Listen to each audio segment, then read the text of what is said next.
If you've ever felt like you're starting late, this video is for you. I want to share my beginner's guide to building generational wealth because it's not too late to get started. Hello everyone, I'm Kathy Lord, owner of Lord Financial Coaching, and if you're ready to feel more confident and control of your money, you're in the right place.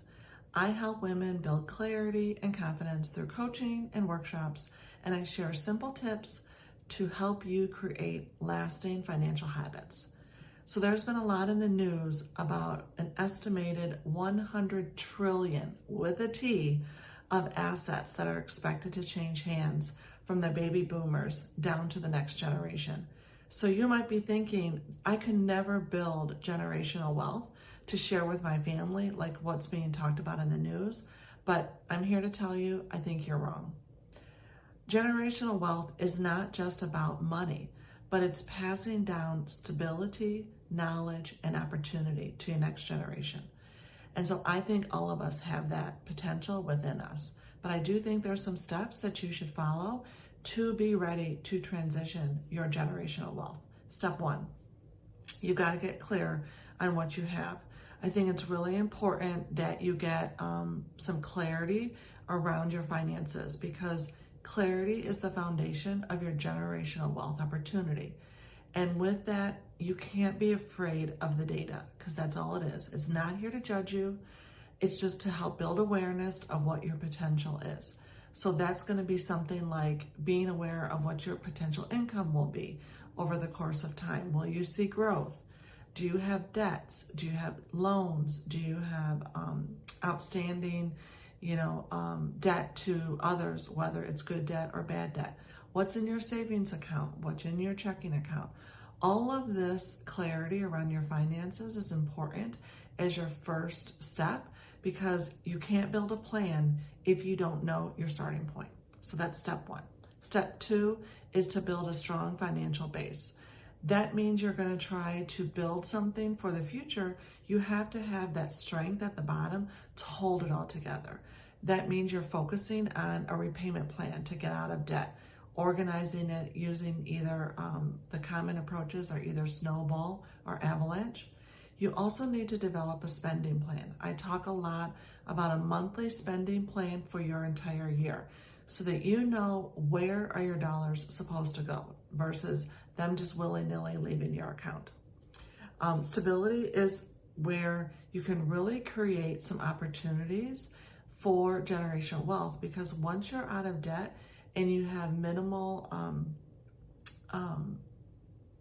expenses going to loans or investment in your assets, it can really help you to protect what your income is going for, which is really to your long-term financial plans. And again, building that generational wealth.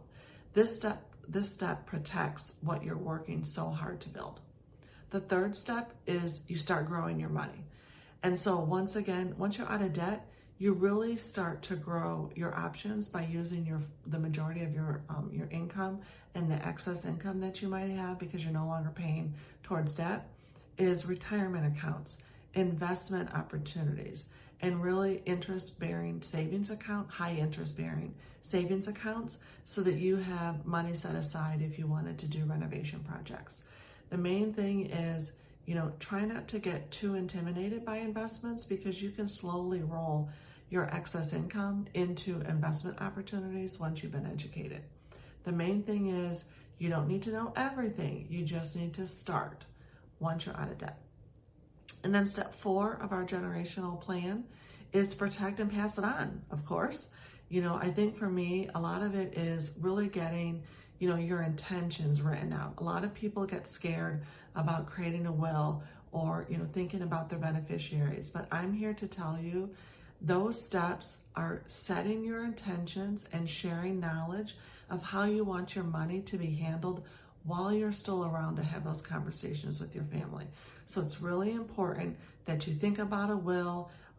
If you've got a large opportunity and assets of a net worth perspective, you might want to think about a trust.